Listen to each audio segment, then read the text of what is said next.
Vamos al norte de la capital porque hay reacciones sobre el informe de Human Rights Watch que dice no a la reforma a la justicia. Ricardo, los saludo de nuevo. ¿Y qué dicen los congresistas sobre este asunto?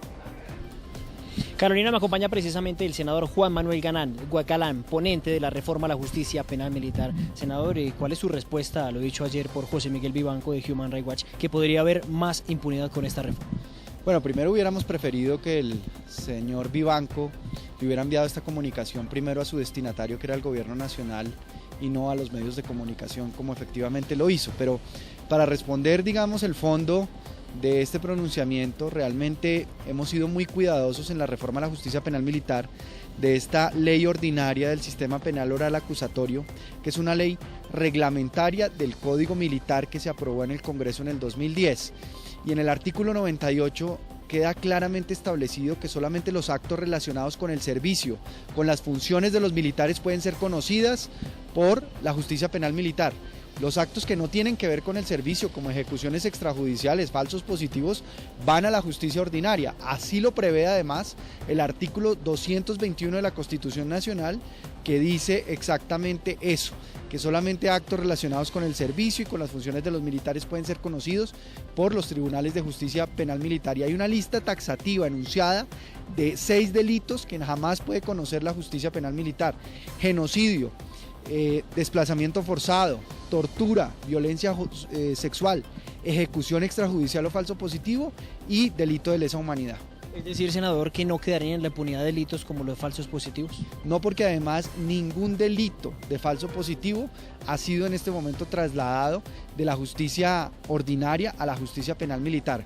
Y hay unos comités entre la Fiscalía General de la Nación y la Justicia Penal Militar que caso por caso evalúan si se cumplen eventualmente las condiciones para que estos pasen a justicia penal militar o se queden en justicia ordinaria, o haya inclusive casos de justicia penal militar que hagan su tránsito a justicia ordinaria. ¿Alcanzaría, digamos, este tema a cobijar al coronel González del Río?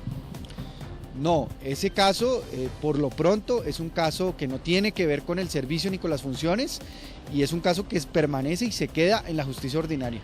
Senador, muchas gracias. Carolina, la información que tenemos en este momento desde el norte de la capital del país. Continúe usted con más noticias. Gracias, Ricardo. El sistema informativo de Las Mañanas con Uno obtuvo una declaración oficial del excontratista Emilio Tapia, que le sirvió a la jueza 49 de control de garantías para consolidar la responsabilidad de la exdirectora del IDU, Liliana Pardo, en el cobro de comisiones en los contratos de la entidad que dirigía y así dictarle medida de aseguramiento exclusivo de Las Mañanas con Uno. Esta declaración del excontratista Emilio Tapia confirma uno de los argumentos por los cuales la jueza 49 de control de garantías cobijó con medida de aseguramiento a la exdirectora del IDU, Liliana Pardo, dentro del cartel de la contratación de Bogotá. Tapia le aseguró a la Fiscalía en declaración juramentada que Liliana Pardo fue quien direccionó los contratos 071 y 072 de 2008 para adjudicarlos a contratistas amigos de ella y del exconcejal José Juan Rodríguez, por los cuales recibió dinero. Quiero decirle que existió un porcentaje establecido inicialmente en estos acuerdos del 6% y del 2% para cada contrato, que eran para los funcionarios del IDU.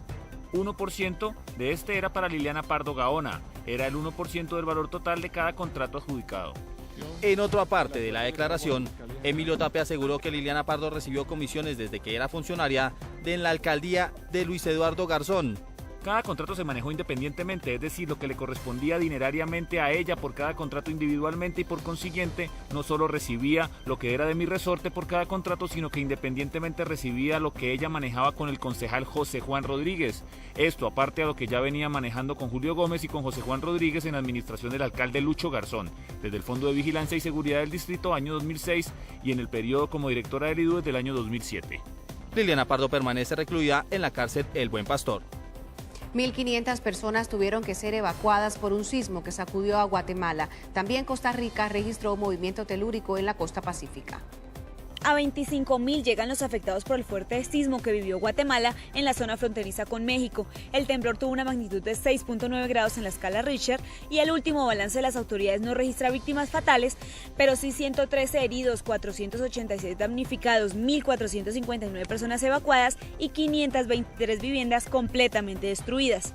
Esa madrugada se registraron otras 5 réplicas del temblor con una intensidad de 3 y 4 grados. Este fenómeno natural cobró la vida de 5 personas en Chiapas, México, y las autoridades se preparan para otras posibles réplicas.